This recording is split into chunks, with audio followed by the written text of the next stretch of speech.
Ndugu zangu katika Kristo, tumsifu Yesu Kristo. Karibuni katika tafakari ya Dominika ya 6 mwaka C wa kanisa. Wazo linalotuongoza leo ni usifadhaike. Mwambie jirani yako usifadhaike. Na hili somo au hili wazo linapatikana katika masomo yote ya leo. Nitaanza kwa tafakari ya masomo ili uweze kuelewa wazo hili kuu. Somo la kwanza linatoka katika kitabu cha Matendo ya Mitume, ile sura ya 15 aya ya kwanza mpaka ya pili na ile aya ya 22 mpaka ya 29. Ni sehemu inayodokeza waraka ulioandikwa ukieleza maamuzi na mafundisho yaliyotolewa na mitume na wazee wa kanisa katika mtaguso wa Yerusalemu. Huu mtaguso ulifanyika kati ya mwaka 48 mpaka 50 baada ya Kristo, wakiongozwa na Roho Mtakatifu kuhusu masharti ya kupokea wapagani katika kanisa.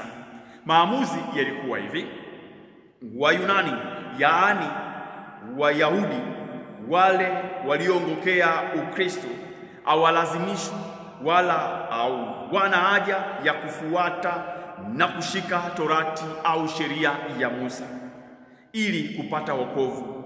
Hawa watu walikuwa hawana haja ya kutahiriwa.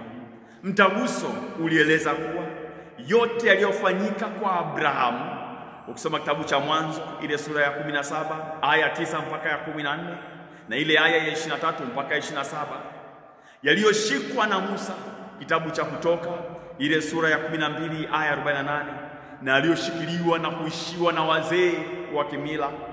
Ukisoma kitabu cha kwanza cha Makabayo ile sura ya kwanza aya ya 51, njoo ile aya ya 60, inaendelea aya ya 63 na ile sura ya 6 aya ya 10, yalikamilishwa katika Kristo. Mtaguso ulieleza hivyo haijalishi ni Myahudi au mpagani, mwanaume au mwanamke, wote wanakuwa familia moja ya Mungu ndani ya Kristo, tena wanapokea maisha mapya kwa uwezo wa Roho Mtakatifu. Naomba niwakumbushe, Mtume Paulo aling'amua hayo nyumbani kwa mpagani mmoja aliyekuwa anaitwa Cornelius. Mtakumbuka kitabu cha Matendo ya Mitume ile sura ya 10 aya ya 15, ile aya ya 28 na ile aya ya 47. Na baada ya mfadhaiko mkubwa katika kanisa na mfarakano mkubwa katika kanisa, wazee waling'amua hayo pia na kusema, jamani, tusiwatwishe mizigo mizito hawa wanaotaka kujiunga nasi, bali tuambie tu masharti makuu manne. Moja, wajiepushe na vitu vilivyotolewa sadaka kwa sanamu. 2, wajiepushe na sadaka za damu kwa miungu. 3, wajiepushe na nyama zilizosongolewa. 4, wajiepushe na uasherati. Na ndio hicho tukisikia katika ili somo, huu waraka uliobebwa na mitume hawa kupelekea kanisa. Wakijiuliza hayo, Roho Mtakatifu aliwaongoza na walisema kabisa, hawa watu wakiashika hayo manne ambayo tumekubaliana, watakuwa wamefanya vema. Kiukweli, kauli hii, waraka huu uliondoa mfadhaiko katika kanisa na ukajenga upendo na umoja na mshikamano wa hali ya juu. Hivyo mfadhaiko uliondoka. Mara nyingi naomba niwaambie, mifadhaiko katika jamii inaweza kaondoka kwa vikao, kwa kukaa pamoja na kuangalia tofauti zetu na kufika katika suluhu la pamoja. Somo la pili linatoka katika kitabu cha Ufunuo ile sura ya 21 aya 10 mpaka ya 14 na ile aya ya 23 mpaka 22 mpaka 23. Ni somo lililokuwa linawapa moyo waliokuwa wanafadhaika mioni mwao kutokana na mateso na magumu waliokuwa wanayapitia. Nakumbuka nilieleza kwa ndani kabisa katika Dominika ile ya 4, Dominika ya 5 katika kipindi hiki cha Pasaka. Kikubwa sasa nini ambacho nataka tutafakari? Ni somo ambalo pia linatutia moyo kuwa katika ulimwengu huu mambo yanapita. Ulimwengu huu kila kitu kinapita. Makao yetu yako mbinguni katika mji mpya, yaani Yerusalemu ya mbinguni. Tumesikia ni mji wenye milango 12 pande zote 4. Kila upande una milango 3. Hii ni lugha ya picha tu, iliyotumika kuonyesha kuwa wote tunaalikwa kuingia katika mji huu mtakatifu, yaani Yerusalemu, na kuonja furaha hii ya kimungu. Mafadhaiko ya sasa ni matayarisho ya furaha ya milele, maana hakuna lenye mwanzo lisilokuwa na mwisho, hakuna usiku usiokucha. Usifadhaike, Yerusalemu ya milele inakusubiri, furaha ya milele inakusubiri. Ondokana na huzuni ya sasa, maana huzuni ya sasa inakutayarisha kupokea furaha ya baadaye. Somo la tatu ni somo la Injili.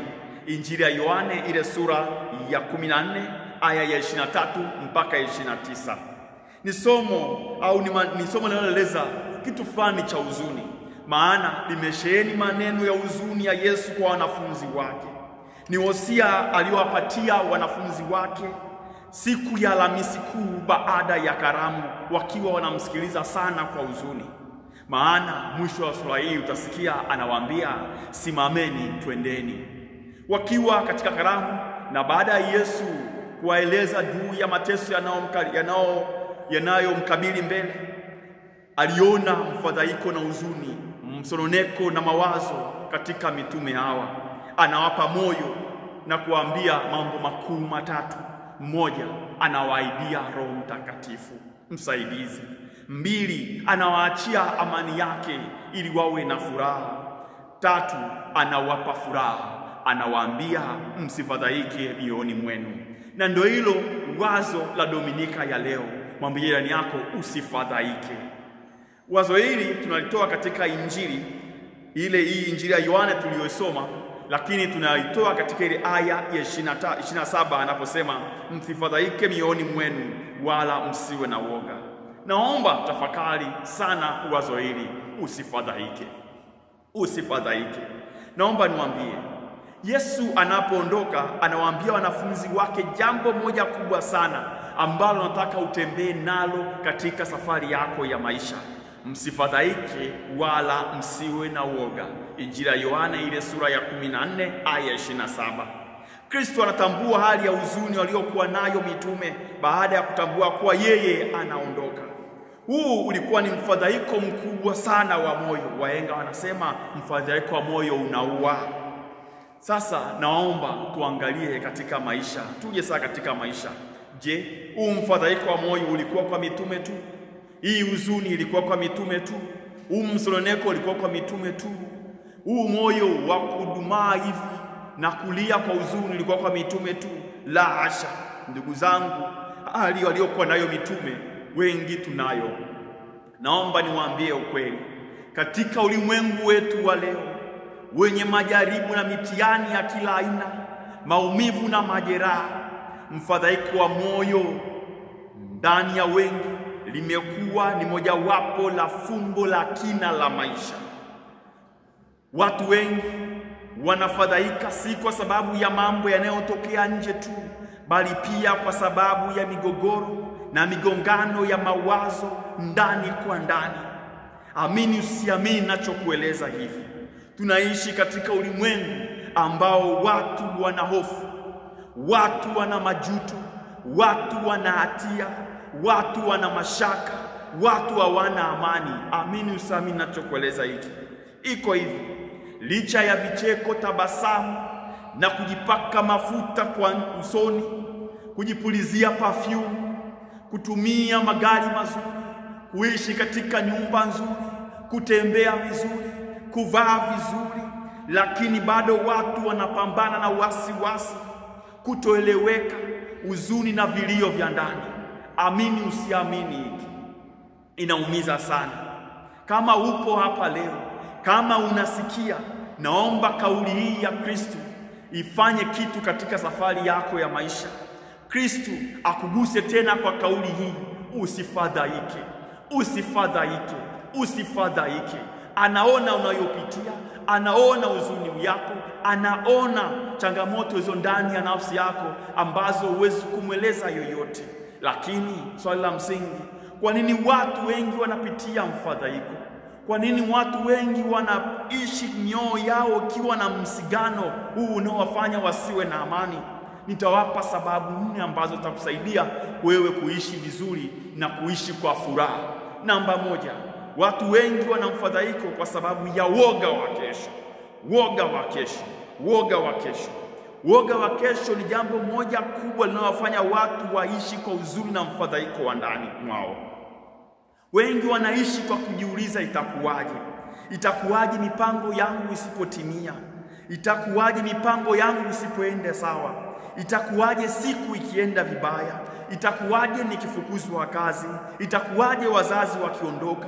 Itakuwaje biashara ikifa? Itakuwaje nikifariki na kuacha watoto wangu wakiwa wadogo na kuacha familia inaangamia? Itakuwaje nikisalitiwa?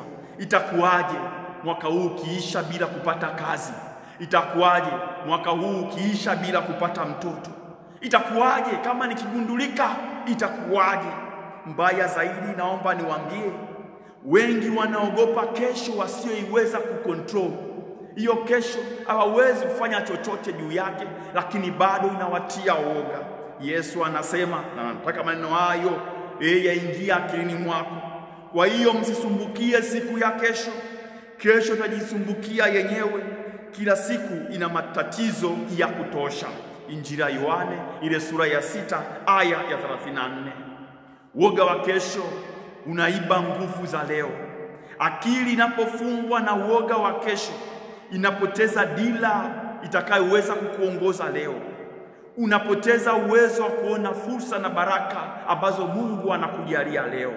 Tambua hili alilolisema Kaisari wa Roma Marcus Aurelius. Alisema hivi: una mamlaka juu ya akili yako na si juu ya matukio yanayotokea maishani mwako. Elewa hili na likupe nguvu leo katika safari yako ya maisha. Pambana na kile unachoweza kucontrol: mawazo yako, mtazamo wako, thamani yako, utu wako, furaha yako, nguvu yako ya kusimama na kuanza upya. Hakikisha hiyo haipotei. Usifadhaike. Acha kuogopa kesho. Mwachie Kristo kesho yako, nawe utaona furaha. Usifadhaike. Jambo la pili linalowapa watu mfadhaiko wa moyo na kuumia siku zote za maisha yao, jambo la pili ni ibada. Ibada, au unaweza kusema kuabudu. Sasa kuabudu nini? Kuabudu mafanikio, kuonekana na kukubalika. Kuabudu, narudia, mafanikio, kuonekana na kukubalika. Watu wengi wana huzuni kwa sababu wanaamini watakubalika kwa mafanikio yao. Watu wengi wana huzuni kwa sababu wanaamini wataonekana wakiwa juu. Watu wengi wana huzuni na mfadhaiko kwa sababu wanaamini watakubalika wakiwa na kitu. Hawaelewi kuwa hakuna aliyefanikiwa akasema sasa basi. Mpambano huu umewafanya watu wengi wakose amani, umewafanya watu wengi wakose usingizi, umewafarakanisha na watu na kuwapotezea utu wao. Nitawapa ukweli katika maisha. Wengi mnaamini katika shughuli mnazozifanya uko kazini na katika taasisi mbalimbali. Wengi waajiriwa serikali au mmejiajiri wenyewe, sijui. Lakini hiki utatambua na unaweza kukieleza ni kweli katika maisha. Kazini unakuta mtu mpaka anaroga ili apate cheo. Anamfanyia mwenzake fitina ili yeye apande. Anasambaza maneno ya uongo ili yeye aweze kukubalika, aonekane mwema. Kuna watu kazini wanakataa promotion za watu ili wakiamini kwamba hawa wakiwa promoted wao watashuka. Amini usiamini, huwezi kuwa na amani ukiwa sababu ya huzuni kwa mtu mwingine katika taasisi, katika kazi, katika biashara unayoifanya.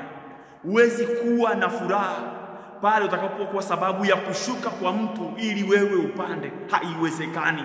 Utaishi kwa moyo wa mfadhaiko kabisa. Wengine akifika sehemu lazima atambulike. Ukitambulisha ukamsahau, amini hiyo ni vita ambayo haitakaa iishi.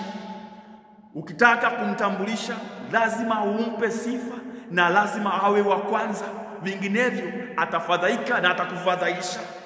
Akifika sehemu akakaa, usipoenda kumsalimia anaumia. Ndugu yangu, wengine sasa wadogo walio chini au walio chini wakifanya mazuri zaidi yao wanaumia, au hata akitoka kidogo mwingine akakaimu kale ka nafasi, ikatokea yule aliyekaimu akafanya vizuri zaidi, aisee, badala ya kumpa pongezi anaanza kumtupia maneno, ni nani aliyekupa amri au ruhusa ya kufanya hiki, bila kusema au kuappreciate kwamba umefanya kizuri, Mungu akubariki. Ukiishi katika kukubalika kwa namna hii au kuonekana kutaka kuwa juu, hautakuwa na furaha siku zote za maisha yako. Hacha mambo yaende, hacha karama za wengine zionekane katika safari yao ya maisha. Mwanafalsafa mmoja anaitwa Socrates alisema, yeye asiyeridhika na alichonacho hataridhika hata akipata kile anachokitamani. Tosheka na hatua uliopiga, omba Mungu akuinue zaidi. Usifadhaike, usifadhaike. Naomba niwaambie, jambo la tatu linalofanya watu wawe na mfadhaiko ni nini? Ni hatia na kutosamehe. Hatia na kutosamehe. Nataka niwaambie kitu hapa ili uweze kuelewa. Wengi wanaishi kwa huzuni na mfadhaiko kwa sababu wamewabeba watu waliowafanyia unyama na ukatili huko nyuma, watu waliowafanya wakapoteza dira ya maisha, watu waliowaamini kumbe ni Mayuda, waliwakisi wakiamini kisi la upendo kumbe ni kisi la usaliti, watu waliowafanya wakahamishwa vituo vya kazi, watu waliowafanya wakashushwa vyeo vyao, watu waliowatia vilema vya maisha, watu waliowafanya wajute kukutana nao, mpaka sasa wamewabeba. Ni kuombe watue, washushe, safari iendelee. Niseme tena, kuna wengi katika dunia ya leo wanaishi wakiwa katika gereza na vifungo vya hatia za nyuma. Walitenda dhambi ambayo mpaka sasa inawawinda usiku na mchana. Walifanya matukio ambayo picha zake hazifutiki. Wanaamini wanapitia wanayopitia sasa kwa sababu ya hatia hizo au kwa sababu ya matukio yao ya nyuma. Wanaamini watoto wao pia wanapitia katika hayo wanayoyapitia kwa sababu ya dhambi zao. Wameungama, wamejuta, wametubu, wameomba msamaha, ila vivuli vya hatia haviondoki. Wanalia kama Daudi wakisema, kwani makosa yangu yamenifunika kichwa, kama mzigo mzito yamenielemea. Ile Zaburi ya 38 aya 5. Moyo wa hatia unaumiza. Mzigo wa hisia za kihistoria na maumivu ya kihistoria yanaumiza. Ni kuombe leo, amini, Mungu ni mwingi wa huruma na upendo, maana anasema, njooni kwangu ninyi nyote msumbukao na wenye kulemewa na mizigo, nami nitawapumzisha.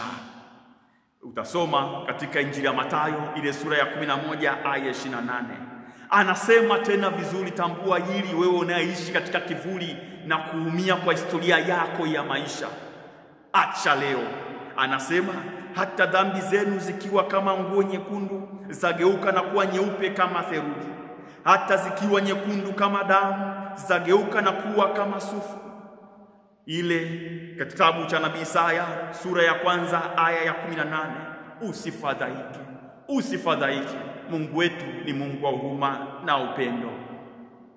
Jambo la 4 linalofanya watu wanaishi katika mfadhaiko wa mioyo yao, huzuni ndani ya mioyo yao, ni majanga, misiba, kupoteza na magonjwa. Ulimwengu wetu una magonjwa ya ajabu na ya kutisha. Ni ukweli usiopingika. Kuna watu wanaishi katika magonjwa ambayo ukiwaangalia wanatia huruma. Wanasali usiku na mchana, wanauguzwa usiku na mchana, lakini magonjwa yako pale pale. Kuna misiba imewaumiza wengi sana. Misiba ya ghafla imewaacha watoto wengi yatima, imewaacha watu wengi wagane na wajane. Haya ni majeraha ambayo maumivu yake ni magumu sana kuponyeka, ni makali. Kuna matukio yanayotufanya turudi zero kabisa katika safari yetu ya maisha. Ukikaa ukafikiri juu ya majanga fulani, machozi yanaweza kutoka bila wewe kutaka. Unaweza kujiuliza, kwa nini Mungu ameruhusu mimi nipitie haya? Nimekosa nini mpaka napitia haya? Unaona kama dunia nzima imekufunika, lakini ndio asili. Naomba nikwambie, Kristo alipokuwa anaongea na wanafunzi wake na kuwapa moyo na kuambia wasifadhaike, mbele yake kulikuwa na msalaba, ila aliamini mateso anayopitia si mwisho. Baada ya Ijumaa Kuu kutakuja Pasaka. Mtume Paulo anasema, zaidi ya hayo nionavyo mimi, mateso ya muda huu wa sasa hayastahili kufananishwa na utukufu utakaofunuliwa kwetu baadaye. Waraka wake kwa Warumi ile sura ya 8 aya 18. Jipe moyo, utukufu uko mbele. Wanasema akiona dunia imefika mwisho, ugeuka na kuwa kipepeo. Uzuri wa maisha yako uko mbele. Matatizo, misiba ni sehemu ya maisha. Ishi. Ndugu yangu, naomba nikueleze, usifadhaike. Mwisho, ili uwe na furaha, ili uwe na amani hii ambayo Kristo anatuachia, mwachie Mungu, ondoa hofu. Jiambie tena, mwambie jirani yako, mwachie Mungu maisha yako, ondoa hofu. Usijitenge na Mungu, sali. Kumbuka, ukimwacha Mungu, huzuni na mfadhaiko utakuwa maradufu. Utasoma hayo katika kitabu cha nabii Isaya ile sura ya 59 aya 2. Siku zote muombe yeye. Anasema Mtakatifu Agustino, Mungu umetuumba kwa ajili yako, na mioyo yetu haitaweza kupata pumziko hadi ipate pumziko ndani yako. Dunia imejaa ushuhuda wa wengi ambao wamevuka kile ambacho kinakuwa kikwazo kwako. Kuna watu wamefaulu mitihani ambayo inayoona ni mizito kwako. Martin Luther King Jr., mwanaharakati wa haki za watu weusi Marekani, alipokuwa anakabiliwa na chuki na vitisho vya kuuawa, alisema, lazima tukubali kuumia na kuumizwa, lakini hata siku moja tusikubali kufa moyo. Kauli hii, nguvu hii haikutoka chini, bali ilitoka juu. Jiulize leo, jiulize tena na tena. Narudia tena na tena. Kipi kinakufanya kuwa na huzuni? Kipi kinakufanya ulie usiku na mchana? Kipi kinakufanya uone maisha hayana maana? Kichukue na umpe Mungu. Yeye yupo karibu na wale waliovunjika moyo. Zaburi ile ya 34 aya 18. Kumbuka alivyosema. Kumbuka hiki alichosema, nacho kitakupa moyo. Duniani mnayo dhiki, ila jipeni moyo, nimeushinda ulimwengu. Ile Injili ya Yohane sura ya 16 aya ya 33. Usisahau kauli yake, mawimbi yanapokuwa mazito. Nikwambie, usisahau kauli yake hii, mawimbi yanapokuwa mazito katika safari yako ya maisha. Wanafunzi wake aliwaambia, tulieni, ni mimi, msiogope. Tulia, ni yeye Mungu mwenyewe anafanya kazi katika safari yako ya maisha. Usiogope, usifadhaike. Siku zote Mungu atukuzwe, nasi tupate utakatifu milele na milele. Amina. Mungu akubariki sana.